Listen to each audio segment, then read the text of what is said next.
Last video में CNC rotor machine को laser cutter machine में कन्वर्ट किया। उसके बाद अलग अलग साइड में मैंने पिक्चर कटिंग किया। उसमें आपने लास्ट वाला वीडियो को लास्ट सीन में देखा होगा। ये अलग अलग लेयर में पिक्चर कटिंग किया उसी में लेजर कटर मशीन में।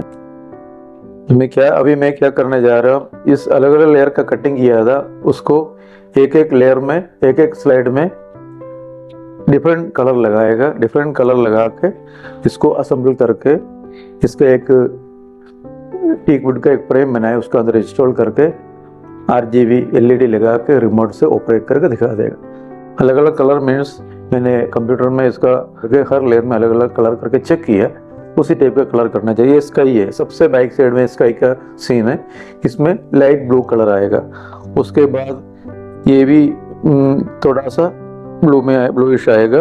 उसके बाद लाइट ग्रीन होगा, थोड़ा सा ग्रीन और बढ़ाएगा, ग्रीन और बढ़ाएगा। इसमें थोड़ा सा ब्लैक ब्राउनिश कलर आएगा, इसमें भी थोड़ा ब्राउनिश कलर आएगा। डार्क ग्रीन होगा, डार्क ग्रीन होगा।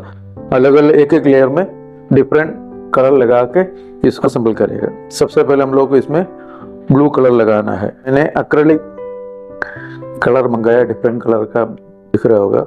इसको ये ट्रे में लेके रोलर में इसको थोड़ा मिक्सिंग करके इसमें रोलर से ही पेंटिंग करेगा, हाथ से कोई ब्रश कलरिंग नहीं करे। ये एक स्लाइड में एक ही कलर होगा, इसका इस साइड में ब्लूइश कलर करना है।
लाइट फ्रेम को असेंबल करने जा रहा हूँ। ये फ्रेम कैसे बनाया आपने देख लिया, इसमें स्विच कैसे लगाया, यूएसबी का और सप्लाई वाला पोर्ट कैसे लगाया, ये सब देख लिया। इसमें मैंने एक और आइटम लगाया, इसका IR सेंसर होता है रिमोट का, उसके लिए ड्रिल करके IR सेंसर को बाहर कर दिया, इसका सर्किट बोर्ड को इसके अंदर फिट कर दिया। अभी आपका पूरा सिस्टम तैयार है। अभी इसका अंदर हम लोगों को इधर सबसे पहले इधर एक्रेलिक शीट का एक ग्लास लगाएगा, उसके बाद पीछे एक एक स्लाइड को लगाना है। अभी मैं इसमें ग्लास लगा देता हूँ।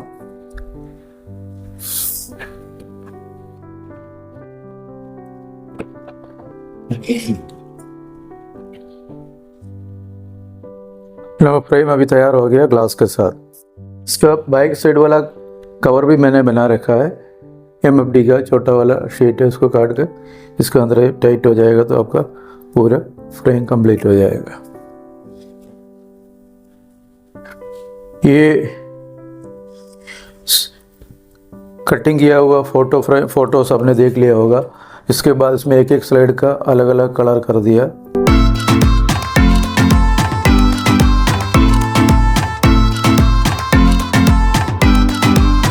फोटो को इसका अंदर फिट करना है,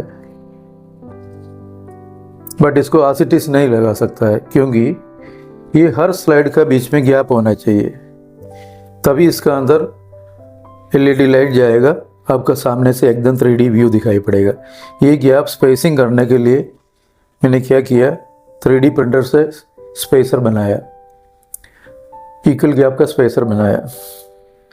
इसमें ये स्टेप इसलिए दिया था, इसके LED स्ट्रिप लगाने के लिए, मोड़ने के लिए थोड़ा सा गैप भी कर दिया। अभी इसका बॉटम में इसका लगा देता हूँ।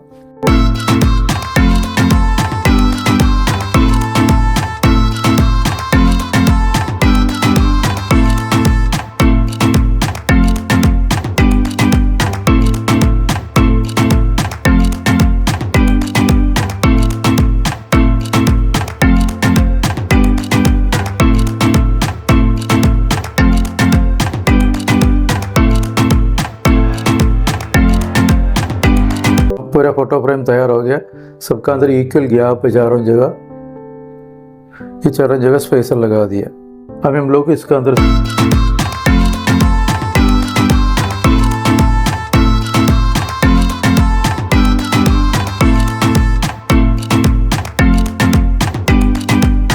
अभी इसका अंदर करेक्ट सेट हो गया। अभी हम लोग इसका लाइट इसमें लगाना जा रहा हूँ।